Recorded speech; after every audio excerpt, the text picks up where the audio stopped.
Gue nggak nyangka action cam barunya Insta360 ini low light-nya bisa jauh banget dibandingkan dengan GoPro Hero 11 gue. Dan termasuk juga GoPro Hero 12 karena kualitasnya mirip-mirip. Dan hal tersebut bisa terjadi karena bantuan prosesor AI. Jadi ini bakal jadi pembahasan yang menarik banget, so jangan sampai kalian kelewatan pembahasannya.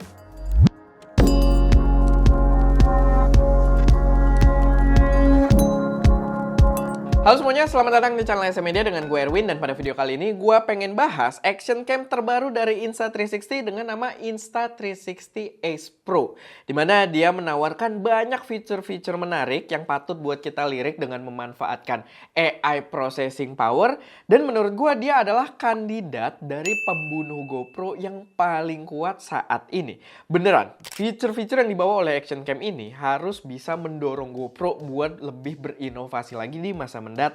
Tapi sebelum kita bahas kameranya sendiri, gue pengen ngingetin dulu kalau kita setiap bulannya itu lagi ada lomba foto yang powered by preset Creature kita. Preset Creature kita sendiri adalah preset Lightroom paling canggih di Indonesia saat ini karena udah powered by AI yang bisa auto select subject dan mengatur warna berdasarkan selection tersebut. Buat teman-teman yang udah punya presetnya, kalian bisa ikutan lombanya setiap bulan gratis tanpa dipungut biaya apapun dan bisa dapat kesempatan buat menangin kamera mirrorless sebagai grand prize-nya atau hadiah utamanya. Dan buat yang belum punya, kalian bisa pakai kode voucher lomba foto buat dapat diskon Rp300.000. Balik ke kameranya sendiri, untuk si Insta360 Ace Pro ini dia punya spesifikasi sensor dengan ukuran yang cukup gede, yaitu di 1/1.3 inch. Kalau dibandingkan dengan sensor GoPro, itu sensor yang signifikan lebih besar karena GoPro ini masih di 1/1.9 inch. Dan kalau kita cari persaingan yang cukup fair di ukuran sensor, lawannya dia adalah DJI Osmo Action 4 yang sama-sama pakai sensor 1/1.3 inch. Tapi di sini ada perbedaan yang lebih signifikan juga, di mana pertama dia membawa lensa yang co-engineered by Leica.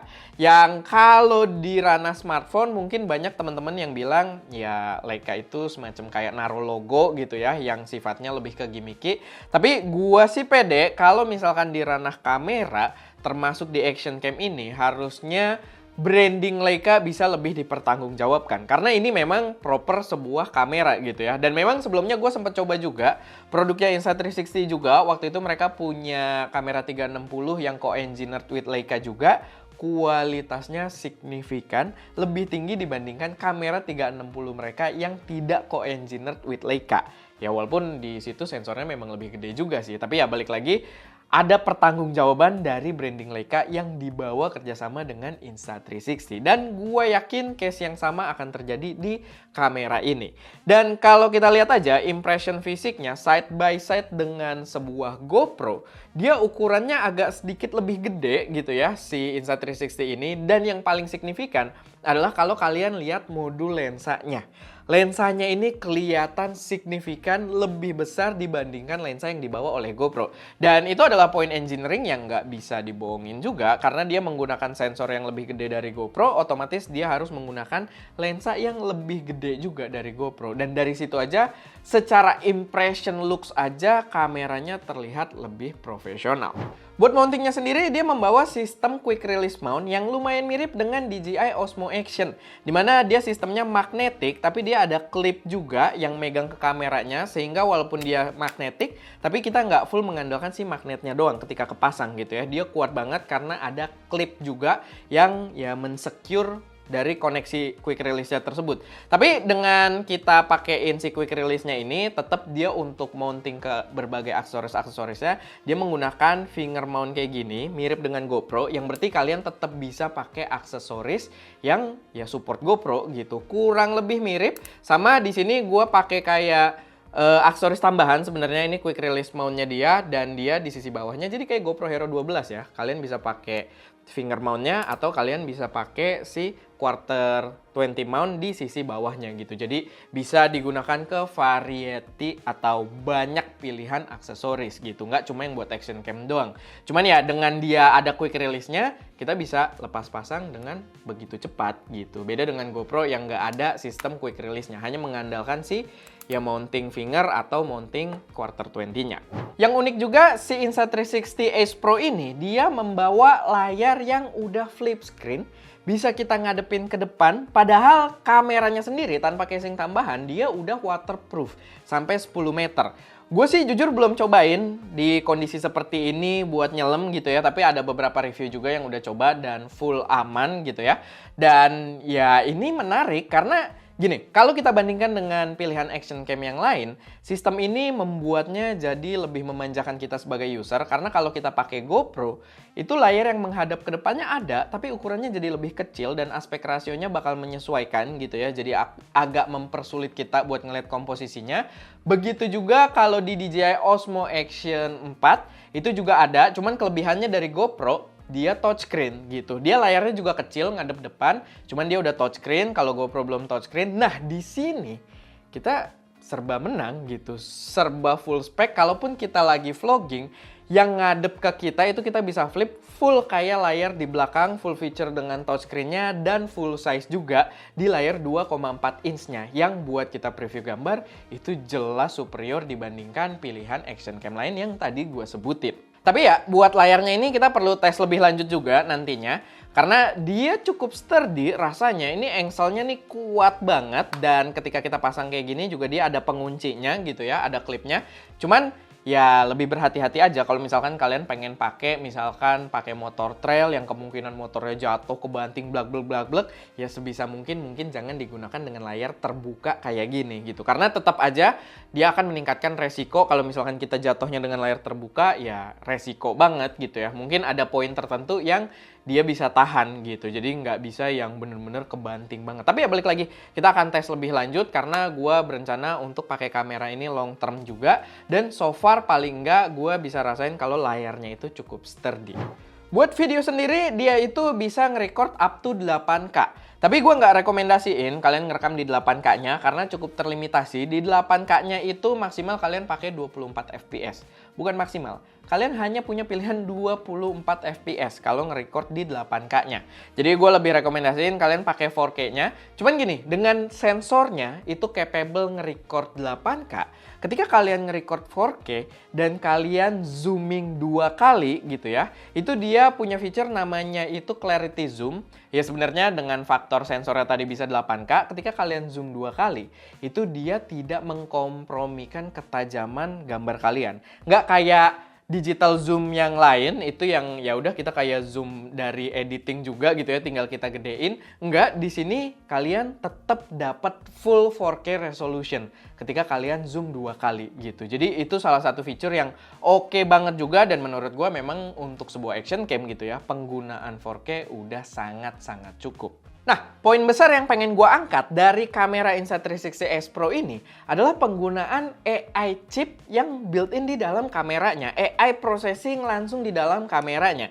Dimana ada dua fitur besar, kenapa tangan gue 4? Ada dua fitur besar yang dibawa dengan AI prosesor tersebut. Pertama, dia bawa namanya itu AI Highlight Assistant. Dimana kalau kita nge-record pakai action cam, itu kan kita doyan banget nge-record panjang gitu ya. Nge-record panjang dan nantinya ketika kita preview, kita cari mana poin-poin yang seru buat kita posting. Sedangkan dia langsung di-processing di dalam kameranya, dia akan ngasih flag atau ya kayak kalau kita main Adobe Premiere gitu ya, kita juga bisa kasih tanda atau flag buat kita poin-poin penting di dalam video kita. Dia otomatis langsung ada di video-video yang dia rasa itu poin-poin seru di dalam video kita gitu. Kita sebenarnya bisa set manual juga untuk flagnya atau penandanya, tapi secara otomatis si AI Highlight Assistant kita ini memberikan poin tersebut gitu. Yang ketika kita preview, kita bisa lihat ke poin-poin yang udah dikasih tanda sama dia yang jadi poin seru.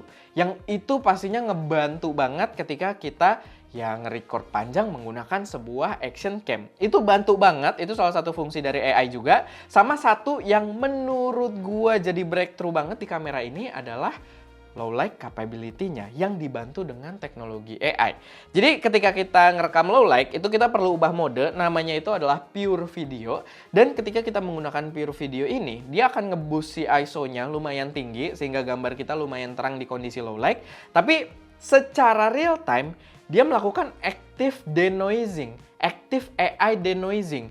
Jadi dia akan denoise gambar kita, Gambarnya ya kayak biasa kita pakai high ISO, itu bakal tinggi secara default yang diterima oleh sensor. Cuman dia akan denoising secara aktif sehingga file hasilnya itu lebih bersih dari yang kita lihat bahkan ketika kita record. Jadi gini, kalau misalkan kalian record, kalian lihat, kalian di kondisi low light, kalian nge-record dan sambil ngelihat layarnya, itu bakal kelihatan noise. Karena dia nge-boost si ISO-nya ini jadi lumayan tinggi. Tapi ketika kita selesai record dan kita preview tersebut atau file jadi tersebut itu langsung kelihatan jauh lebih bersih dari ketika kita live record gitu. Ketika kita record tuh kita lihat di layarnya tuh, wih noise banget gitu. Tapi pas udah jadi dia bersih, yang membuktikan kalau itu adalah efek dari si AI chipnya ini. Dia processing secara real time untuk menghilangkan noise di dalam gambar kita. Emang kalau kita kayak preview full di kondisi low light, tetap dia punya limitasi ya. Tetap dia sebuah action cam, sensornya lumayan kecil juga dibandingkan kamera-kamera mirrorless dan kawan-kawannya gitu ya. Tetap ya gambarnya akan terlihat over sharpen, over process. Tapi balik lagi dengan si denoising ini, dia membuat capability low light-nya itu jauh lebih baik dari action cam yang ada di pasaran saat ini.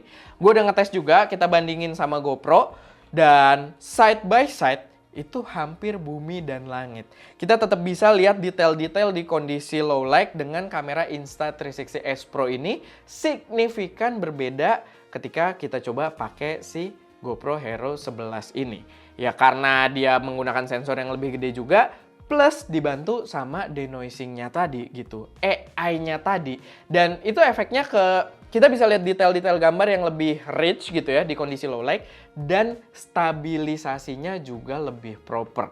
Kalau di GoPro kita lihat udah agak low light, dia mulai kayak geter-geter nggak jelas gitu.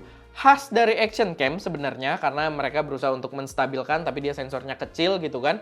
Jadi shutter speednya efeknya kelihatan. Di sini jauh lebih aman dan gue sangat appreciate itu karena gini. Jadi gambaran kuat kalau computational fotografi dan videografi itu udah disematkan ke dalam sebuah produk yang proper kamera, bukan cuma smartphone. Dan gue bisa bilang kalau itu adalah bentuk computational videografi gitu. Active denoising yang ya tadinya itu memang ada gitu ya, eksis di smartphone, udah banyak digunakan di smartphone juga, tapi sekarang akhirnya hadir di sebuah kamera dan real time gitu. Kita nggak nunggu waktu processing atau semacamnya, kita stop record, kita preview gambarnya, itu udah selesai active denoisingnya.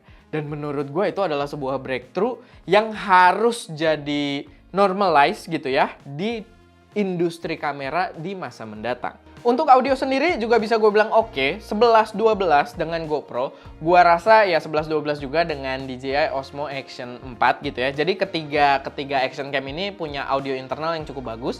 Dan di Insta360S Pro ini juga audionya itu clear banget, bagus, nggak ada keluhan. Udah proper banget buat kalian yang pengen vlogging mungkin tapi nggak mau invest ke mikrofon eksternal dulu. Ini udah cakep banget. Dan mungkin sekarang kalian simak dulu aja sedikit video pengetesan kita menggunakan si Insta360S Pro ini. Oke, ngetes pakai Insta360S Pro dan juga GoPro. Ini dua-duanya gue pegang manual ya, jadi bisa misah gitu ya. Dan ya agak ribet sebenarnya, cuman gue lupa ngambil tong sisnya. Tapi ya ini tes low light. Paling kalau ya secara kelihatan jelas beda-beda white balance doang ya. Yang S Pro kayaknya kalau dilihat di layarnya lebih warm, yang GoPro agak lebih cold, tapi ya itu pembedaan dikit doang. Dan ya itu dia pengetesannya. Sama-sama 4K 30. Jadi harusnya cukup fair lah. Siapa nyuruh lu duduk lagi kan? Wow, salah tadi tiduran. Gak mikir kering kali. Wow, berantem sama kuda kali. Wow, werewolf ya. Motor nyala, mobil lalu lalang, gimana dia nge-pick up suara gua bagus atau tidak. Gua ngeliat ke layar mulu, padahal kamera di situ ya. Ini sih menyenangkan sih nih. Buat nge-vlogging tuh kacau enak gitu. Yep, itu tadi pengetesannya. So far memuaskan, so far bener-bener kamera aksi yang sangat menjanjikan. Cuman ada feature yang belum gue sampaikan. Tadi dia punya satu feature yang buat gue sih agak gimmicky, tapi mungkin fun to use juga buat beberapa teman-teman. Dimana video yang kita ambil pakai dia, kalau kita transfer pakai aplikasi HP, itu bisa diproses buat jadi ala-ala AI generatif gitu ya. Generated AI yang gambarnya tuh stylized banget. Tapi ya terlimit juga durasi yang bisa kita gunakan dengan generatif tersebut, dan juga berapa kali kita pakai itu di limit juga. Kalau nggak salah buat sekarang masa trialnya itu bisa pakai sampai 90 kali. Tapi balik lagi, kalau dipakai secara overuse juga sebenarnya bosennya lumayan cepat gitu. Jadi itu nice feature to have aja, tapi itu dia nggak memanfaatkan AI processing di sini juga, itu diproses di HP kita. Jadi ya itu semacam nice feature aja lah gitu. Tapi buat gue lebih ke gimmicky. Cuman untuk AI-nya sendiri yang perlu di-highlight tadi adalah ya dia bisa bantu kita dengan AI Highlight Assistant dan juga low light capability-nya yang mungkin sekarang udah bener-bener bisa beradu dengan sebuah smartphone gitu secara processing power. Overall ini adalah action cam yang worth banget buat kalian pertimbangkan, yang menurut gua menawarkan feature yang sangat bersaing dengan action cam yang udah ada di pasaran saat ini. Kalau misalkan ada koreksi, saran, atau pertanyaan dari review ini, boleh kalian taruh aja semuanya di kolom komentar. Karena gue pengen minta maaf juga, gue memang belum pakai kameranya buat seru-seruan banget gitu ya, ala-ala action cam. Karena kita belum berkesempatan juga, dan gue rasa udah terlalu lama kalian nunggu review dari kamera ini. So ya kita bikin dulu video review ini. Tapi gue punya plan, kayak yang udah gue sempat mention juga, gue punya plan kalau kamera ini bakal gua pakai dalam jangka panjang, long term, dan mungkin kedepannya bakal ada beberapa ya series review berkaitan dengan kamera ini. Jadi kalau kalian kepo, ya ikutin terus video kita. Tapi ya paling itu aja sih. So far bener-bener menjanjikan, bener-bener worth it buat dipertimbangkan, dan gue bisa bilang saat ini dia lebih worth it dibandingkan GoPro Hero 12. Jadi GoPro Hero yang next time gitu ya, yang mungkin 13 atau mungkin angka-angka selanjutnya, kalian harus membuat inovasi yang lebih gokil karena pesaing kalian gokil-gokil. Kayak Insta360 Ace Pro ini menurut gue di harga yang mirip-mirip dia jauh lebih worth it. Oke, paling itu aja buat video kali ini. Semoga bermanfaat, semoga bisa direferensi buat teman-teman semua. Gue Erwin, di belakang kamera Daska, dan jangan lupa untuk berkarya.